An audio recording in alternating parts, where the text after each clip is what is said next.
Everyone, welcome to commerce lectures. I am Neha. आज हम करेंगे क्लास 11 बिजनेस स्टडीज़ एंड आज का हमारा टॉपिक है इंटरनल ट्रेड और इंटरनेशनल बिजनेस या फिर एक्सटर्नल ट्रेड के बीच में डिफरेंस।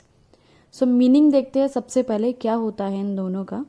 इंटरनल ट्रेड का मतलब है यानी अगर हम गुड्स एंड सर्विसेज खरीदते हैं या बेचते हैं अपने ही देश के अंदर, जैसे कि हम इंडिया में रहते हैं और इंडिया में ही रहकर बिजनेस करते हैं, इंडिया के ही देश के लोगों को सामान बेचते हैं या उनसे खरीदते हैं, तो वो इंटरनल ट्रेड कहलाता है।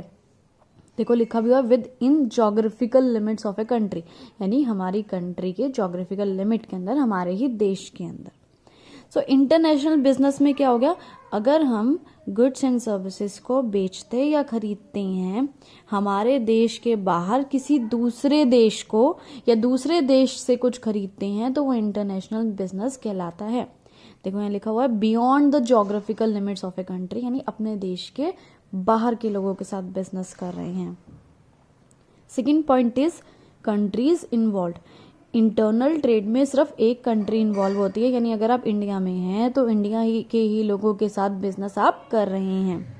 लेकिन इंटरनेशनल बिजनेस में मिनिमम 2 कंट्रीज इन्वॉल्व होती है, यानी अगर आप इंडिया में हैं तो इंडिया से बाहर का देश, चाहे यूएस हो, चाहे कनाडा हो, चाहे पाकिस्तान हो, उन कंट्रीज के साथ आप बिजनेस कर रहे हैं। Next point is risk. Internal trade में कम रिस्क इन्वॉल्व होता है क्योंकि भाई अपना ही देश है, आसपास के लोग हैं, जब चाहे उनसे मिल लो, जैसे मर्जी उनको सामान पहुंचा दो।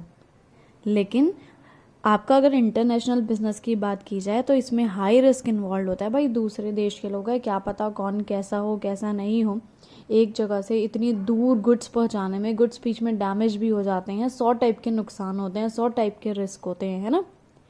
Next point is currency used.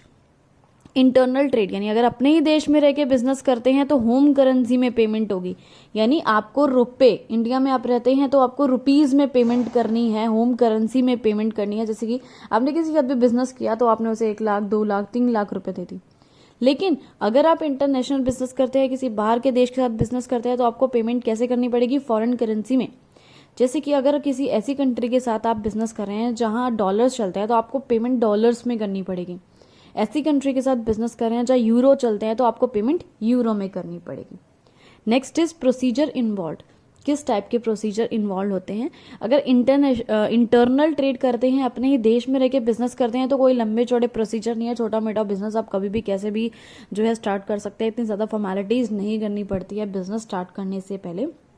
लेकिन अगर आप इंटरनेशनल बिजनेस करते हैं, किसी और देश के साथ बिजनेस करते हैं, एक्सपोर्ट इंपोर्ट का काम करते हैं, तो आपको बहुत सारी फॉर्मेलिटीज़, बहुत सारे डॉक्यूमेंट्स फिल करने पड़ते हैं, कितने सारे प्रोसीजर्स फॉलो करने पड़ते हैं, ये थोड़ा सा कॉम्प्लिकेटेड काम है। नेक्स्ट पॉइंट है आपका मोड्स ऑफ ट्रांसपोर्ट, यानी क्या मोड्स ऑफ ट्रांसपोर्ट यूज होते हैं इंटरनल ट्रेड में। अब अपने ही देश में अगर बिजनेस कर रहे हैं तो रोड के थ्रू गुड्स पहुंचा सकते हैं, ट्रक के थ्रू पहुंचा दो यार, रेल में, ट्रेन में पहुंचा दो गुड्स, है ना, आराम से। दिल्ली में हैं आप, पंजाब में सामान पहुंचाने हैं तो बाय रोड आसानी से पहुंचा सकते हैं। लेकिन अगर आप इंटरनेशनल बिजनेस कर रहे हैं, किसी दूसरे देश में आपको सामान पहुंचाना है, तो आपको सी ट्रांसपोर्ट या एयर ट्रांसपोर्ट यूज़ करना पड़ेगा, यानी प्लेन से या फिर शिप से सामान भेजना पड़ेगा। बस में या ट्रक में आप सामान भेजेंगे तो पता नहीं कितने महीनों में जाके सामान पहुंचेगा वहाँ, है ना। Next is legal rules and regulation. अपने ही देश में रह के बिजनेस करेंगे तो नेशनल यानी अपने ही देश के रूल्स, इंडिया के रूल्स, इंडिया की लॉज, इंडिया के रेगुलेशंस अप्लाई होंगे, उन्हीं को फॉलो करना है। लेकिन अगर दूसरों के साथ बिजनेस कर रहे हैं, दूसरे देश के साथ बिजनेस कर रहे हैं, तो इंटरनेशनल रूल्स यानी उनके देश के रूल्स लगेंगे, उनके देश के रेगुलेशंस अप्लाई होंगे हर चीज पर। नेक्स्ट पॉइंट है आपका मोड ऑफ पेमेंट, यानी अगर आप अपने देश में आपको किसी को पेमेंट करनी है तो आप कैश दे दो उसको, है ना, नोट हाथ में पकड़ा दो सीधा, या फिर चेक दे दो उसको। लेकिन अगर आपको किसी दूसरे देश को पेमेंट करनी है गुड्स बेचने पे या खरीदने पे, तो क्या होगा, आपको या तो बिल ऑफ एक्सचेंज यूज करना पड़ेगा या बैंक के थ्रू जो है आपको पेमेंट करनी पड़ेगी। Next point is operating cost. कितना खर्चा आता है बिजनेस को रन करने में। ऑपरेटिंग कॉस्ट का मतलब यही होता है, ठीक है, बिजनेस को ऑपरेट करने में कितने पैसे लगते हैं। तो इंटरनल ट्रेड में यानी अगर अपने देश में कोई बिजनेस कर रहे हैं तो ऑपरेटिंग कॉस्ट काफ़ी कम होगी, ठीक है। लेकिन अगर आप इंटरनेशनल बिजनेस कर रहे हैं तो ऑपरेटिंग कॉस्ट बहुत ही ज़्यादा होगी। क्यों? क्योंकि भाई लॉन्ग डिस्टेंस है, एक जगह से दूसरी जगह सामान पहुंचाने में बहुत पैसे लग जाएंगे। आप प्लेन के थ्रू आप सामान पहुंचा रहे हैं अपने देश से किसी दूसरे देश में, तो पता भी है ना आपको कितना खर्चा आएगा। 100-200 रुपए की तो बात बनेगी नहीं कि भाई एक टेम्पो आया, उसको 500-1000 दे दिए, उसने एक जगह से दूसरी जगह सामान पहुंचा दिए।